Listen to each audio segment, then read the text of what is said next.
Chapter 2, Clevenger.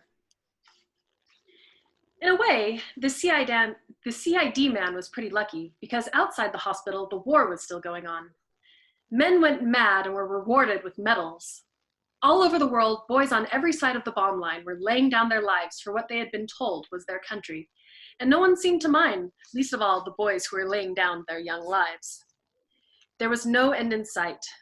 The only end in sight was Yossarian's own, and he might have remained in the hospital until doomsday had it not been for the patriotic Texan with his infundibuliform jowls and his lumpy, rumple-headed, indestructible smile cracked forever across the front of his face like the brim of a black 10-gallon hat. The Texan wanted everybody in the ward to be happy, but Yossarian and Dunbar. He was really very sick. But Yossarian couldn't be happy, even though the Texan didn't want him to be, because outside the hospital there was still nothing funny going on. The only thing going on was a war, and no one seemed to notice but Yossarian and Dunbar. And when Yossarian tried to remind people, they drew away from him and thought he was crazy. Even Clevenger, who should have known better but didn't, had told him he was crazy the last time they had seen each other, which was just before Yossarian had fled into the hospital. Clevenger had stared at him with apoplectic rage and indignation, and clawing at the table with both hands, it shouted, "You're crazy!" "Clevenger, what do you want from people?" Dunbar had replied wearily above the noises of the officers' club. "I'm not joking," Clevenger persisted. "They're trying to kill me," Yossarian told him calmly. "No one's trying to kill you," Clevenger cried. "Then why are they shooting at me?" Yossarian asked. "They're shooting at everyone," Clevenger answered. "They're trying to kill everyone." "And what difference does that make?"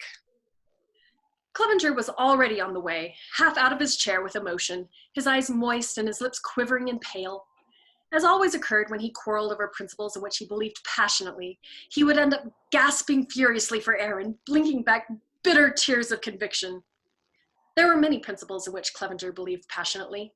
He was crazy. "Who's they?" he wanted to know. "Who specifically do you think is trying to murder you?" "Every one of them," Yossarian told him.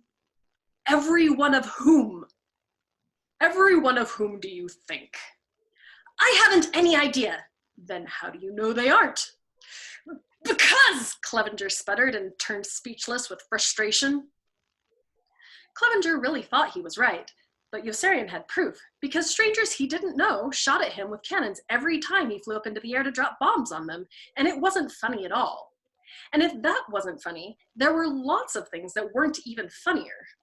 There was nothing funny about living like a bum in a tent in Pianosa between fat mountains behind him and a placid blue sea in front that could gulp down a person with a cramp in the twinkling of an eye and ship him back to shore 3 days later, all charges paid, bloated, blue and putrescent, water draining out through both cold nostrils.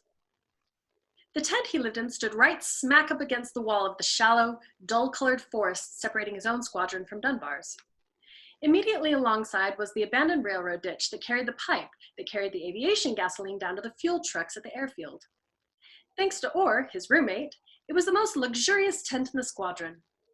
Each time Yossarian returned from one of his holidays in the hospital or rest leaves in Rome, he was surprised by some new comfort Orr had installed in his absence. Running water, wood-burning fireplace, cement floor. Yossarian had chosen the site, and he and Orr had raised the tent together. Orr, who was a grinning pygmy with pilot's wings and thick, wavy brown hair parted in the middle, furnished all the knowledge, while Yossarian, who was taller, stronger, broader, and faster, did most of the work. Just the two of them lived there, although the tent was big enough for 6. When summer came, Orr rolled up the side flaps to allow a breeze that never blew to flush away the air baking inside. Immediately next door to Yossarian was Havermeyer, who liked peanut brittle and lived all by himself in the 2-man tent in which he shot tiny field mice every night with huge bullets from the .45 he had stolen from the dead man in Yossarian's tent.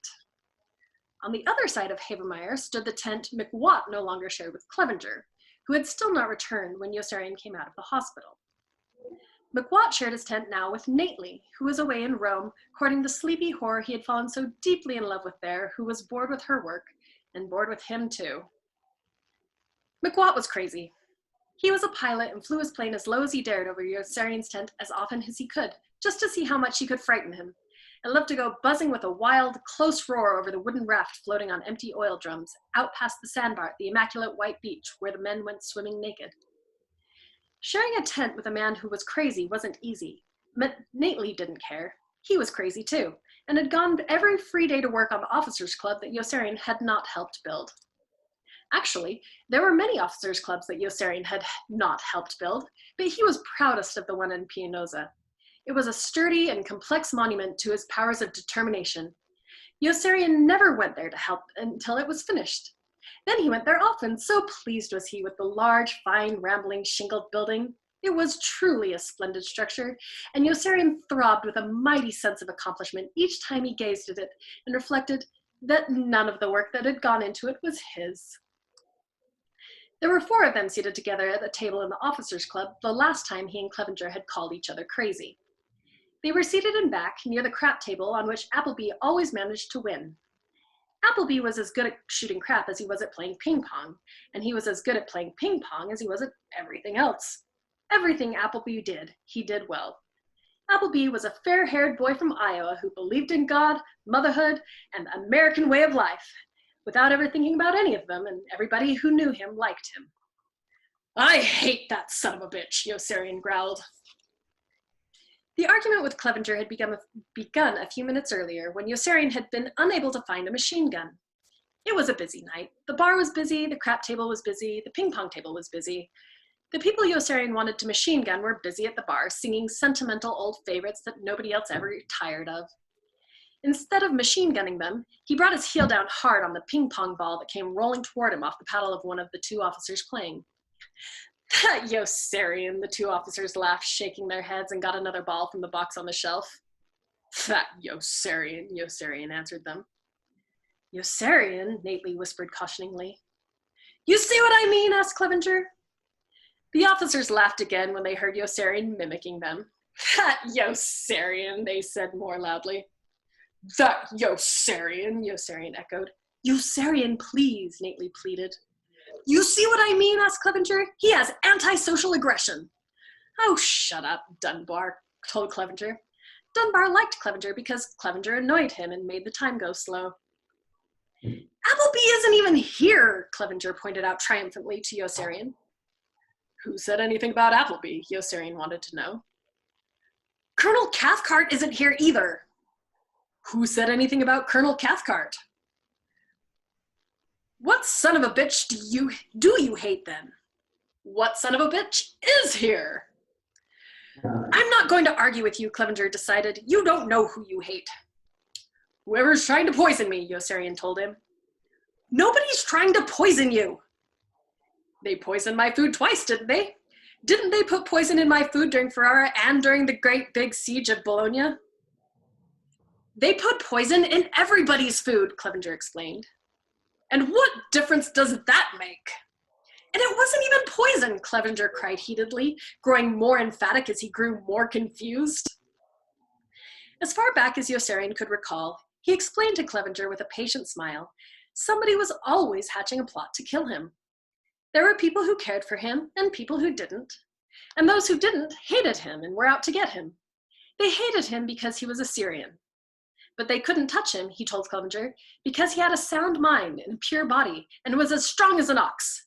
They couldn't touch him because he was Tarzan, Mandrake, Flash Gordon. He was Bill Shakespeare. He was Cain, Ulysses, the Flying Dutchman. He was Lot and Sodom, Deirdre of the Sorrows, Sweeney and the Nightingales Among Trees. He was miracle ingredient Z247. He was crazy, Clevenger interrupted, shrieking. "That's what you are, crazy!" "Immense. I'm a real slam-bang, honest-to-goodness, three-fisted humdinger. I'm a bona fide Supraman." "Superman?" Clevenger cried. "Superman?" "Supraman," Yossarian corrected. "Hey, fellas, cut it out," Nately begged with embarrassment. "Everybody's looking at us." "You're crazy," Clevenger shouted vehemently, his eyes filling with tears. "You've got a Jehovah complex." "I think everyone is Nathaniel." Clevenger arrested himself in mid-declamation suspiciously. "Who's Nathaniel?" "Nathaniel who?" inquired Yossarian innocently. Clevenger skirted the trap neatly.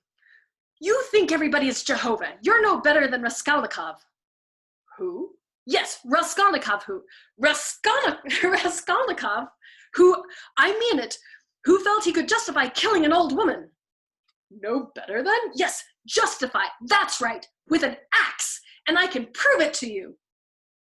Gasping furiously for air, Clevenger enumerated Yossarian's symptoms: an unreasonable belief that everybody around him was crazy, a homicidal impulse to machine gun strangers, retrospective falsification, an unfounded suspicion that people hated him and were conspiring to kill him.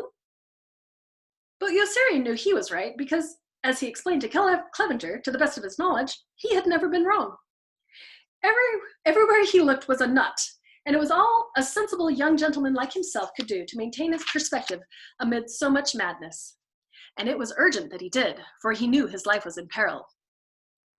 Yossarian eyed everyone he saw warily when he returned to the squadron from the hospital. Milo was away too, in Smyrna for the fig harvest. The mess hall ran smoothly in Milo's absence. Yossarian had responded ravenously to the pungent aroma of spicy lamb, while he was still in the cab of the ambulance bouncing down along the knotted road that lay like a broken suspender between the hospital and the squadron. There was shish kebab for lunch, huge savory hunks of spitting meat sizzling like the devil over charcoal after marinating 72 hours in a secret mixture Milo had stolen from a crooked trader in the Levant, served with Iranian rice and asparagus tips Parmesan, followed by cherries Jubilee for dessert, and then steaming cups of fresh coffee with Benedictine and brandy. The meal was served in enormous helpings on damask tablecloths by the skilled Italian waiters Major de Coverley had kidnapped from the mainland and given to Milo. Yossarian gorged himself in the mess hall until he thought he would explode, and then sagged back in a contented stupor, his mouth filmy with a succulent residue. None of the officers in the squadron had ever eaten so well as they ate regularly in Milo's mess hall, and Yossarian wondered a while if it wasn't perhaps all worth it. But then he burped and remembered that they were trying to kill him, and he sprinted out of the mess hall wildly and ran looking for Doc Danica to have him taken off combat duty and sent home. He found Doc Danica in sunlight, sitting on a high stool outside his tent. 50 missions, Doc Danica told him, shaking his head. The colonel wants 50 missions. But I've only got 44. Doc Danica was unmoved. He was a sad, bird-like man with the spatulate face and scrubbed, tapering features of a well-groomed rat. 50 missions, he repeated, still shaking his head. The colonel wants 50 missions. Chapter 3. Havermeyer. Actually, no one was around when Yossarian returned from the hospital but Orr and the dead man in Yossarian's tent. The dead man in Yossarian's tent was a pest, and Yossarian didn't like him, even though he had never seen him. Having him lying around all day annoyed Yossarian so much that he had gone to the orderly room several times to complain to Sergeant Towser, who refused to admit that the dead man even existed, which, of course, he no longer did. It was still more frustrating to try to appeal directly to Major, the long and bony squadron commander, who looked a little bit like Henry Fonda in distress, and went jumping out the window of his office each time Yossarian bullied his way past Sergeant Towser to speak to him about it. The dead man in Yossarian's tent was simply not easy to live with. He even disturbed Orr, who was not easy to live with either, and who, on the day Yossarian came back, was tinkering with the faucet that fed gasoline into the stove he had started building while Yossarian was in the hospital. What are you doing? Yossarian asked guardedly when he entered the tent, although he saw at once. There's a leak here, Orr said. I'm trying to fix it. Please stop it, said Yossarian. You're making me nervous. When I was a kid, Orr replied, I used to walk around all day with crab apples in my cheeks, one in each cheek. Yossarian put aside the musette bag from which he had begun removing his toilet articles and braced himself suspiciously. A minute passed. Why? He found himself forced to ask finally. Orr tittered triumphantly. Because they're better than horse chestnuts, he answered. Orr was kneeling on the floor of the tent. He worked without pause, taking the faucet apart, spreading all the tiny pieces out carefully, counting and then studying each one interminably as though he had never seen anything remotely similar before, and then reassembling the whole small apparatus over and over and over and over again, with no loss of patience or interest, no sign of fatigue, no indication of ever concluding. Yossarian watched him tinkering and felt certain he would be compelled to murder him in cold blood if he did not stop. His eyes moved toward the hunting knife that had been slung over the mosquito net bar by the dead man the day he arrived. The knife hung beside the dead man's empty leather gun holster from which Havermeyer had stolen the gun. When I couldn't get crab apples, Orr continued, I used horse chestnuts. Horse chestnuts are about the same size as crab apples and actually have a better shape, although the shape doesn't matter a bit. Why did you walk around with crab apples in your cheeks? Yossarian asked again. That's what I asked. Because they've got a better shape than horse chestnuts, Orr answered. I just told you that. Why, swore Yossarian at him approvingly, you evil-eyed, mechanically aptituded, disaffiliated son of a bitch, did you walk around with anything in your cheeks? I didn't, Orr said, walk around with anything in my cheeks. I walked around with crab apples in my cheeks. When I couldn't get crab apples, I walked around with horse chestnuts in my cheeks. Orr giggled. Yossarian made up his mind to keep his mouth shut, and did. Orr waited. Yossarian waited longer. One in each cheek, Orr said. Why? Orr pounced. Why what? Yossarian shook his head, smiling, and refused to say. It's a funny thing about this valve, Orr mused aloud. What is? Yossarian asked. Because I wanted, Yossarian knew. Jesus Christ, why did you want apple cheeks? Apple cheeks, Yossarian demanded. I wanted apple cheeks, Orr repeated. Even when I was a kid, I wanted apple cheeks someday, and I decided to work at it until I got them, and by God, I did work at it until I got them. That's how I did it, with crab apples in my cheeks all day long. He giggled again. One in each cheek. Why did you want apple cheeks? I didn't want apple cheeks, Orr said. I wanted big cheeks. I didn't care about the color so much, but I wanted them big. I worked at it just like one of those crazy guys you read about who go around squeezing rubber balls all day long just to strengthen their hands. In fact, I was one of those crazy guys. I used to walk around all day with rubber balls in my hands too. Why? Why what? Why did you walk around all day with rubber balls in your hands? Because rubber balls, said Orr, are better than crab apples. Orr sniggered as he shook his head. I did it to protect my good reputation in case anyone ever caught me walking around with crab apples in my cheeks. With rubber balls in my hands, I could deny there were crab apples in my cheeks. Every time someone asked me why I was walking around with crab apples in my cheeks, I just opened my hands and showed them it was rubber balls I was walking around with, not crab apples, and that they were in my hands, not my cheeks. It was a good story. But I never knew if it got across or not, since it's pretty tough to make people understand you when you're talking to them with 2 crab apples in your cheeks. Yossarian found it pretty tough to understand him then, and he wondered once again, if Orr wasn't talking to him with the tip of his tongue in one of his apple cheeks. Yossarian decided not to utter another word. It would be futile. He knew Orr, and he knew there was not a chance in hell of finding out from him why he had wanted big cheeks. It would do no more good to ask than it had done to ask why that whore had kept beating him over the head with her shoe that morning in Rome, in the cramped vestibule outside the open door of Nately's whore's kid sister's room. She was a tall, strapping girl with long hair and incandescent blue veins converging populously beneath her cocoa-colored skin where the flesh was most tender. And she kept cursing and shrieking and jumping high up into the air on her bare feet to keep right on hitting him on top of the head with the spiked heel of her shoe.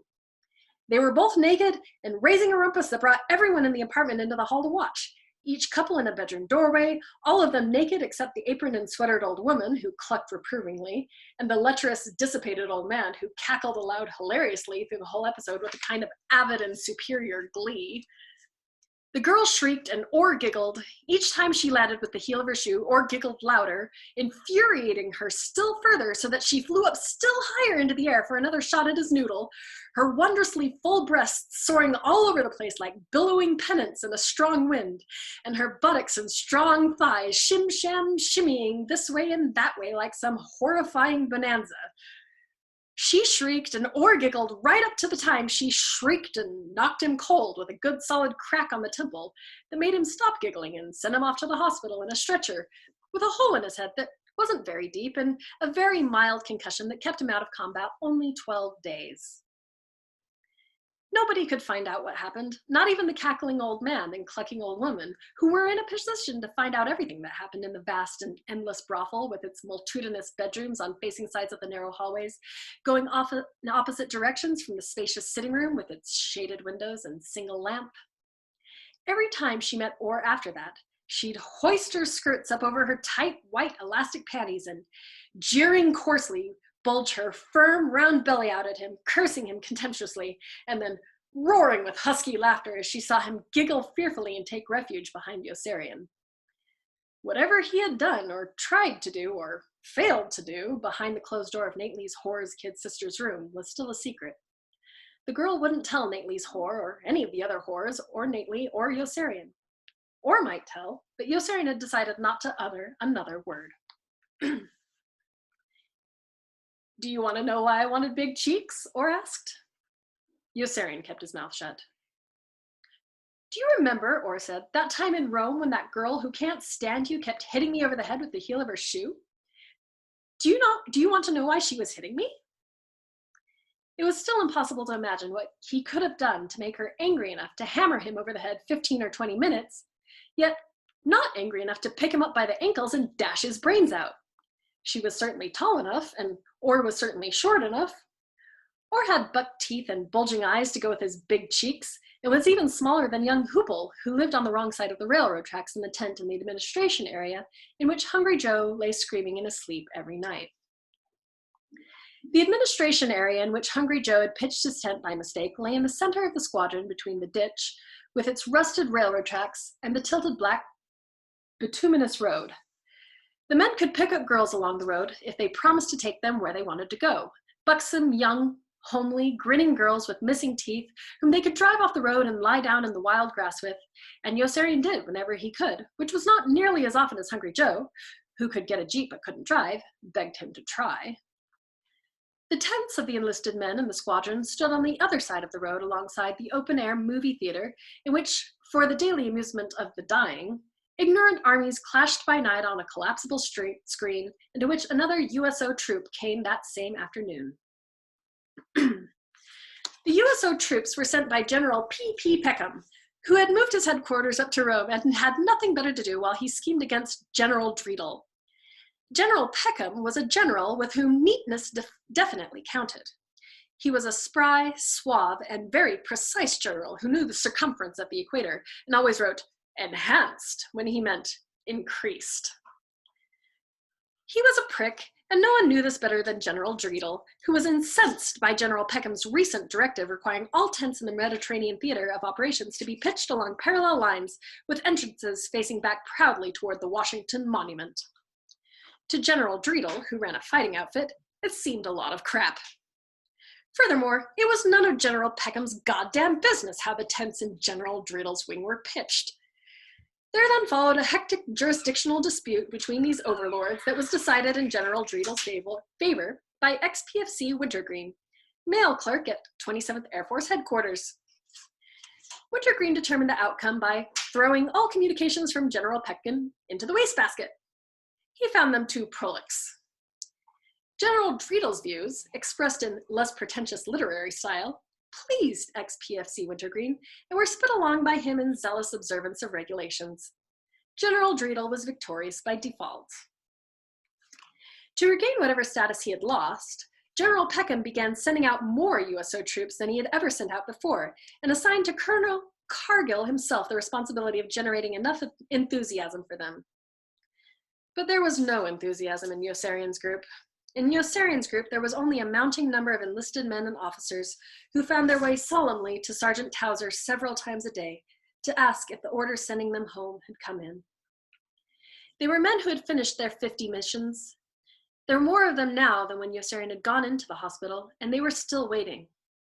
They worried and bit their nails. They were grotesque, like useless young men in a depression. They moved sideways like crabs. They were waiting for orders sending them home to safety to return from 27th Air Force Headquarters in Italy. And while they waited, they had nothing to do but worry and bite their nails and find their way solemnly to Sergeant Towers several times a day to ask if the order sending them home to safety had come. They were in a race and knew it, because they knew from bitter experience that Colonel Cathcart might raise the number of missions again at any time. They had nothing better to do than wait. Only Hungry Joe had something better to do each time he finished his missions. He had screaming nightmares and won fistfights with Hoople's cat. He took his camera to the front row of every USO show and tried to shoot pictures up the skirt of the yellow-headed singer with two big ones in a sequin dress that always seemed ready to burst. The pictures never came out. Colonel Cargill, General Peckham's troubleshooter, was a forceful, ruddy man. Before the war, he had been an alert, hard-hitting, aggressive marketing executive. He was a very bad marketing executive. Colonel Cargill was so awful a marketing executive that his services were much sought after by firms eager to establish losses for tax purposes. Throughout the civilized world, from Battery Park to Fulton Street, he was known as a dependable man for a fast tax write-off. His prices were high, for failure often did not come easily. He had to start at the top and work his way down, and with sympathetic friends in Washington, losing money was no simple matter. It took months of hard work and careful misplanning.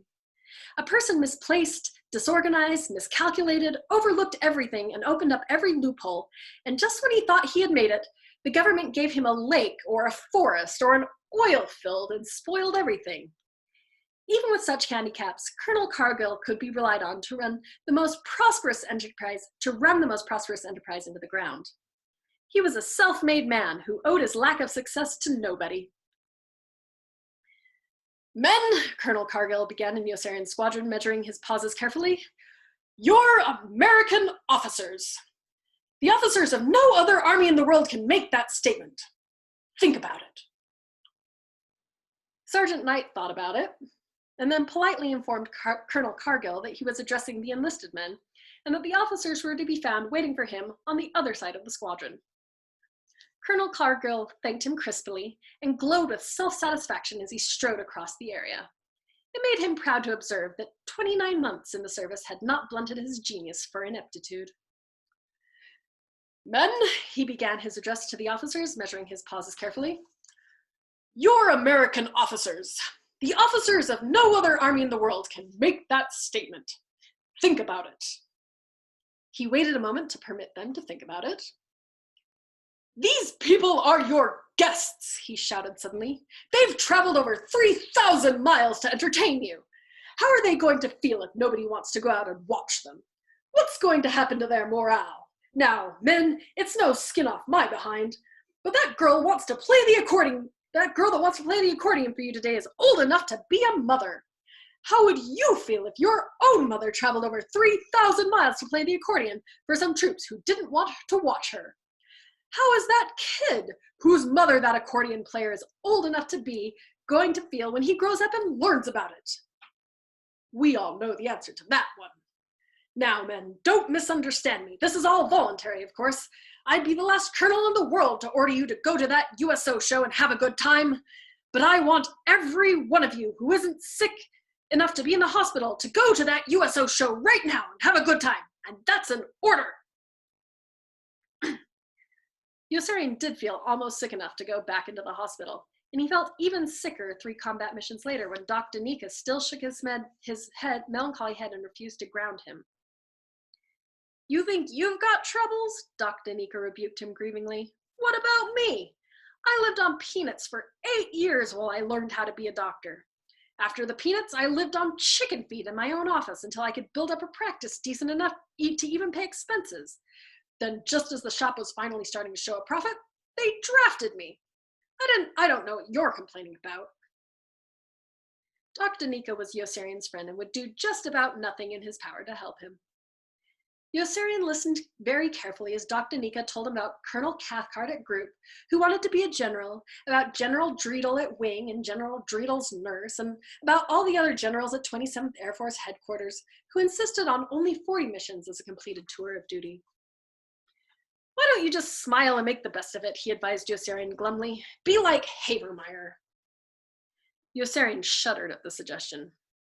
Havermeyer was a lead bombardier who never took evasive action going into the target, and thereby increased the danger of all the men who flew in the same formation with him. "Havermeyer, why the hell don't you ever take evasive action?" they would demand in a rage after the mission.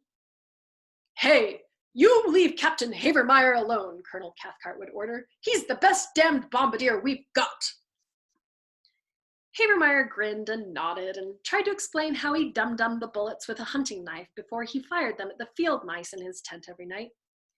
Havermeyer was the best damn bombardier they had, but he flew straight and level all the way from the IP to the target and even far beyond the target until he saw the falling bomb strike the ground and explode in a darting spurt of abrupt orange that flashed beneath the swirling pall of smoke and pulverized debris, geysering up wildly in huge rolling waves of gray and black.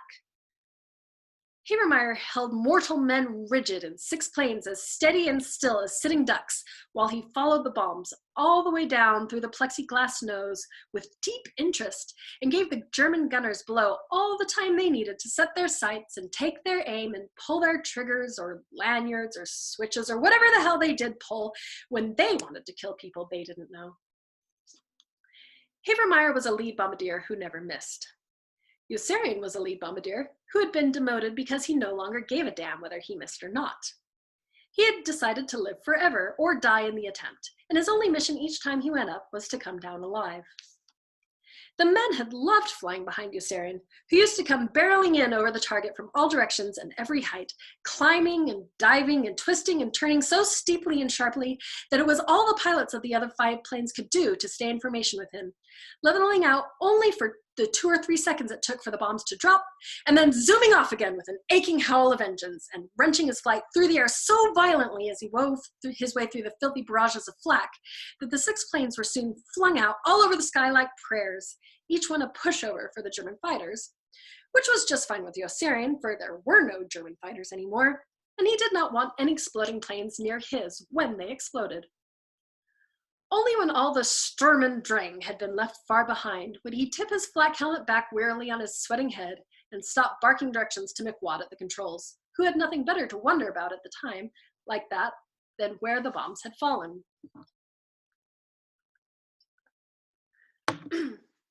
"Bomb bay clear," Sergeant Knight in the back would announce. "Did we hit the bridge?" McWatt would ask. "I couldn't see, sir. I kept getting bounced around back here pretty hard and I couldn't see. Everything's covered about smoke now and I can't see." "Hey, Arfie, did the bombs hit the target?" "What target, Captain Aardvark?" Yossarian's plump, pipe-smoking navigator would say from the confusion of his maps he had created at Yossarian's side in the nose of the ship.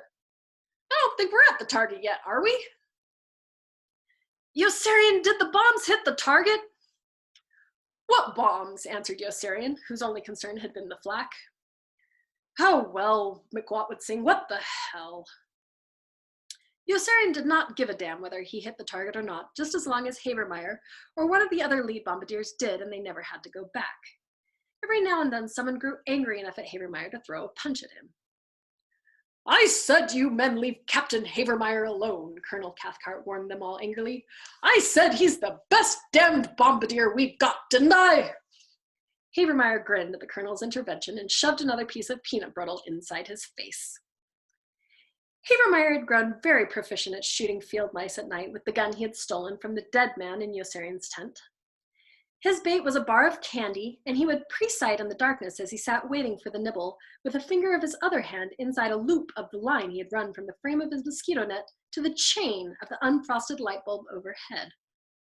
The line was taut as a banjo string, and the merest tug would snap it on and blind the shivering quarry in a blaze of light. Havermeyer would chortle exultantly as he watched the tiny mammal freeze and roll its terrified eyes about in frantic search of the intruder.